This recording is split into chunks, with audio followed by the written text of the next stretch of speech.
तो हम आज आपको पढ़ा रहे हैं क्षेत्रफल।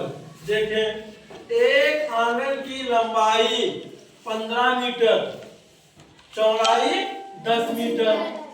तो जैसे मान लीजिए ये आंगन आपका है, ठीक है, ये आंगन है, तो ये आपका आंगन हो गया। इसकी लंबाई है 15 और चौड़ाई है 10। पहला आंगन की लंबाई 15, चौड़ाई 10। आंगन की फर्श पर 0.50 वर्ग मीटर के कितने पत्थर बिछाए जा सकते हैं। मतलब पहले आपको पत्थरों की संख्या निकालनी है। क्या निकालनी है? पत्थर का क्षेत्रफल आपको मालूम है। अब हम इसका क्षेत्रफल निकाल रहे हैं, इसका आंगन का। तो सबसे पहले लिखेंगे आंगन का क्षेत्रफल बराबर लंबाई गुणे चौड़ाई। लंबाई कितनी है? 15 मीटर। चौड़ाई कितनी है? 10 मीटर। गुणे लिखो, 15 का पहाड़ा 10 बार, 15 दशामलव 150। 150। तो हमें पता लग गया कि हमारी आंगन का क्षेत्रफल कितना है?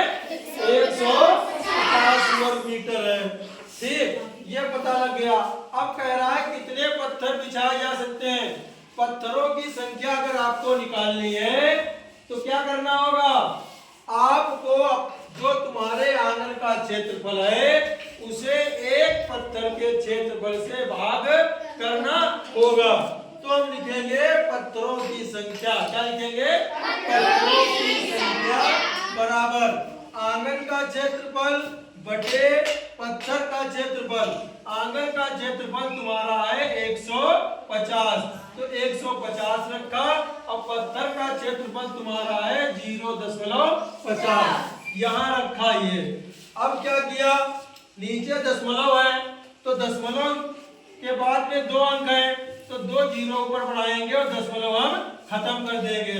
अब ये 0 0 से काट दिया, 5 से ये काट दिया, 5 तिया 15, यहाँ 2 जीरो बचे, 3 ये उतारा, 2 जीरो ये। तो हमें पत्थरों की संख्या कितनी पता चल गई? 300।